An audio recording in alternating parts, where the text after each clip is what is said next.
पंजाब सरकार की recall petition से हाईकोर्ट ने सैनी को नोटिस किया जारी। सैनी तो 7 अक्तूबर तक मंगया जवाब। गिरफ्तारी रद्द करने के फैसले से सरकार ने पाई सी रिकॉल पटीशन।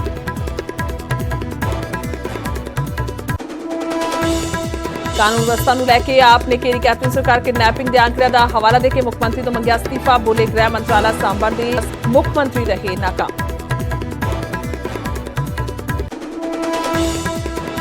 धारा 144 लगन के बावजूद करनाल के महापंचायत ने बजट किसान गुरनाम चरूनी ने कल सवेरे 10:30 बजे करनाल पहुंचने लिए कहा। लाठीचार्ज मामले में कार्रवाई न होने के विरोध में सदी गई है महापंचायत।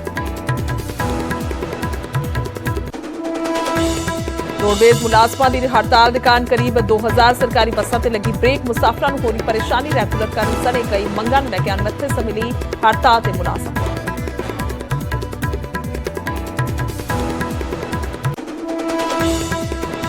शिमला की ज्यूरी दे विच होया लैंडस्लाइड। जान माल के नुकसान तो रहा बचा। नैशनल हाईवे नंबर 5 होया ब्लॉक।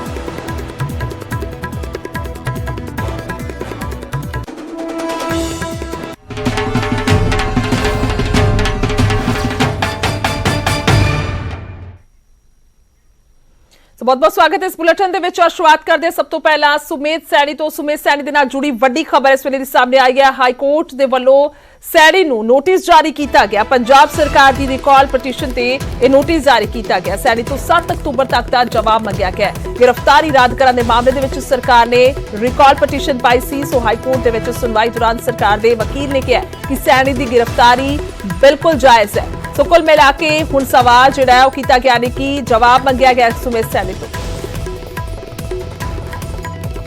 तो फोन लाइन ते ने पत्रकार उमेश शर्मा। उमेश की कुछ जानकारी अगर इस खास अहम खबर की गल की जाए तो। देखो, सरकार की रिकॉल पटीशन से सुनवाई हुई है और सुमेध सिंह सैनी को नोटिस जारी किया गया, जवाब मंगा गया है और 7 अक्तूबर तक ये जवाब देना होएगा। नाले सरकारी वकील वालों कहा गया कि जिहड़ी गिरफ्तारी सी 11 नंबर FIR विच वो जायज सी और ये भी सरकारी वकील वालों उत्थे आरोप लगाए गए कि सुमेध सिंह सैनी की मंशा जिहड़ी हैगी है वो जांच विच शामिल नहीं होने दी सी और तां ही सारा फर्ज क्रिएट किया गया। ते हुण 7 अक्तूबर तक जवाब देना होएगा और 7 अक्तूबर नूं जिहड़ी सुनवाई होनी है वो जिहड़ा मेन केस है FIR नंबर 13 ਉਹਦੇ ਨਾਲ इस रिकॉल पटीशन से भी उसी दिन सुनवाई होएगी। सुमेश दर्शकों को जरूर समझाया जाए थोड़ा कि हुण जिहड़ी गिरफ्तारी नूं लैके जो जवाब दर्ज होएगा उस तो बाद गिरफ्तारी पॉसिबल हो सकती है क्योंकि घट्टो घट्ट अल्टीमेटम देने की जिहड़ी है वो गल कही गई है जेकर सुमेध सैनी की गिरफ्तारी करनी है पुलिस ने।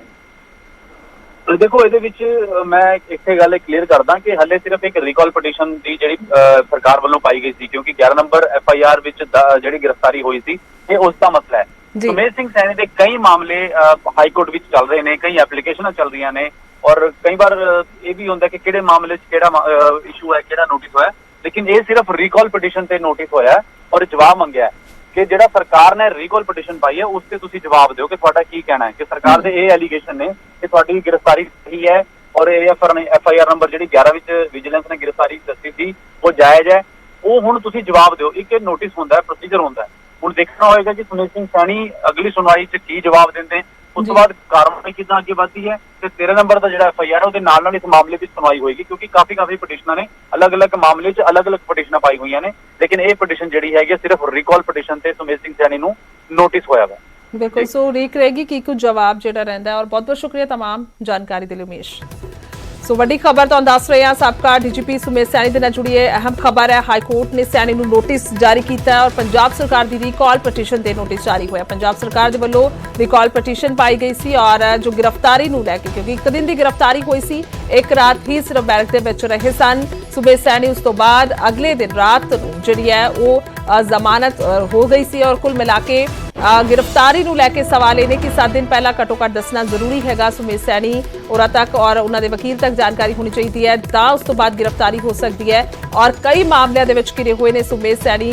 जेकर गल की जाए तो बेअदबी मामले नूं लैके भी पुछगिछ हुंदी है और होर बाकी मसले विजिलेंस दे वल्लों गिरफ्तारी हुई सीगी और कुल मिला के गल की जाए तो नाजायज़ कोठी ते कब्जे का यह मामला है। सो कई मामलों के सुमेध सैनी जिहड़े ने घिरे हुए नजर आए ने। सो रिकॉल पटीशन ते हुण नोटिस जारी होया है और सैनी तो 7 अक्तूबर तक का जवाब मंगया गया। गिरफ्तारी करने के मामले दे विच हुण सरकार ने जिहड़ी है रिकॉल पटीशन पाई सी जिसते जवाब मंगया गया। देखना होना है कि हुण की कुछ जवाब जिहड़ा है सुमेध सैनी दे वल्लों उन्हां दे वकील वल्लों दर्ज कराया जांदा है क्योंकि दा पेच जिहड़े ने बहुत बखूबी तौर ते ਸਮਝਦੇ ਨੇ ਸੁਮੇਧ ਸੈਣੀ, ਕਿਉਂਕਿ ਸਾਬਕਾ ਡੀਜੀਪੀ ਰਹਿ ਚੁੱਕੇ ਨੇ ਔਰ ਇਸੇ ਦੇ ਚੱਲਦੇ ਕਹਿ ਸਕਦੇ ਆ ਕਿ ਹੁਣ ਤੱਕ ਪੁਲਿਸ ਦੀ ਗਿਰਫਤ ਤੋਂ ਵੀ ਬਾਹਰ ਨੇ, ਕਿਉਂਕਿ ਕਈ ਤਰ੍ਹਾਂ ਦੇ ਦਾਅਪੇਚ ਹੁਣ ਤੱਕ ਲਾਏ ਜਾ ਚੁੱਕੇ ਨੇ ਸੁਮੇਧ ਸੈਣੀ ਹੋਰਾਂ ਦੇ ਵੱਲੋਂ ਔਰ ਬਾਖੂਬੀ ਤੌਰ ਤੇ ਕਾਨੂੰਨੀ ਤੌਰ ਤੇ ਜਿਹੜੀ ਲੜਾਈ ਹੈ ਉਹ ਆਪਣੇ ਹੱਕ ਦੇ ਵਿੱਚ ਉਹਨਾਂ ਦੇ ਵੱਲੋਂ ਲੜੀ ਜਾ ਰਹੀ ਹੈ।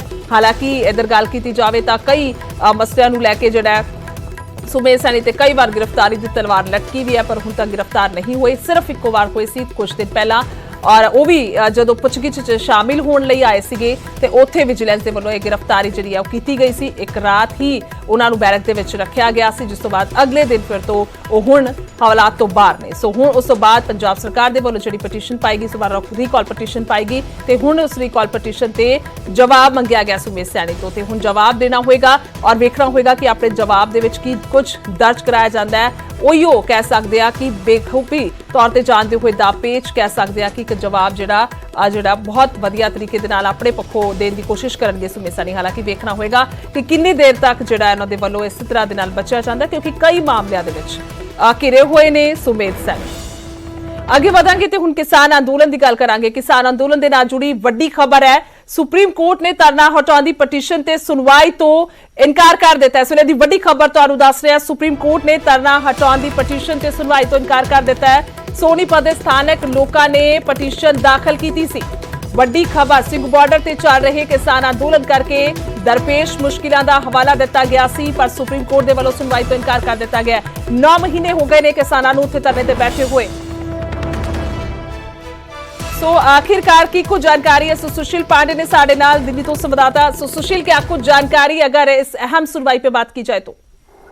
देखिए, सुप्रीम कोर्ट में जो सुनवाई हुई उसमें ये बात कहा गया कि सोनीपत के 2 फिलहाल रेजिडेंट्स थे जिन्होंने सुप्रीम कोर्ट में अर्जी दाखिल करके कहा था कि जो सिंधु बॉर्डर पर तमाम जो किसान बैठे हैं उनकी वजह से फिलहाल हरियाणा में जिन तमाम रेजिडेंट्स को आना होता है उससे काफी दिक्कतों का सामना करना पड़ता है।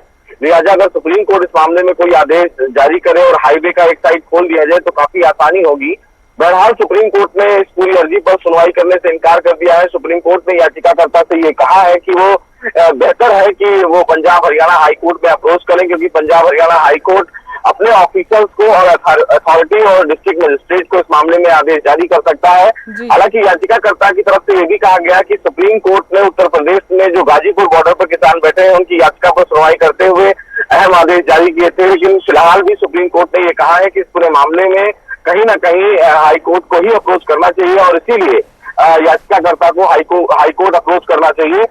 तो देखना बेहद अहम होगा कि याचिकाकर्ता फिलहाल इस पूरे मामले को लेकर हाईकोर्ट अप्रोच करता है या नहीं, लेकिन फिलहाल सुप्रीम कोर्ट ने इस पूरे मामले में किसी भी प्रकार से कोई आदेश जारी करने से मना कर दिया है। बिल्कुल सुशील, क्योंकि बात की जाए सुप्रीम कोर्ट में कई मामले किसानी आंदोलन को लेकर चल रहे हैं। अगर बात की जाए तो ये मामला भी उनके याचिकाधीन है कि आखिरकार यहाँ पर इतनी देर तक धरना नहीं लग सकता, सो उसके लिए सरकार से जो है वो बातचीत चल रही है। इसके अलावा अगर बात की जाए तो खेती कृषि कानून है जो उनको लेकर भी रद्द करना है नहीं, उसके लिए भी सुप्रीम कोर्ट ने रोक लगा रखी है। लेकिन अगर इस मामले की बात की जाए तो साफ तौर पर यहाँ पर जो सुनवाई से इनकार कर दिया, तो कह सकते हैं कि किसानों के हक में ये कहीं ना कहीं कुछ फैसला या सुनवाई होती हुई नजर आई है।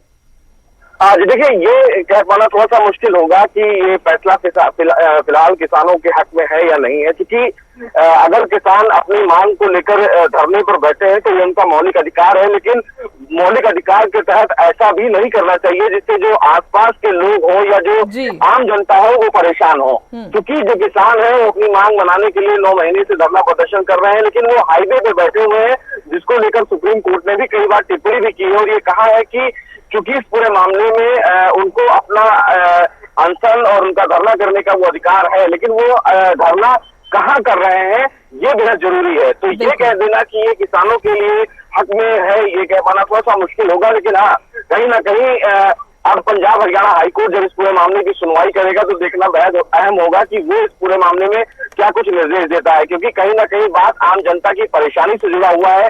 दोनों हाईवे अगर जाम है तो जनता परेशान हो रही है और इस परेशानी को भी अगर किसान आंदोलन के तमाम जो वरिष्ठ नेता हैं वो समझें तो कोई पर्याप्त जगह पर अपने आंदोलन के लिए बैठ सकते हैं, जिससे जनता भी परेशान ना हो और जो उनकी मांग है वो सरकार तक पहुंचेगी।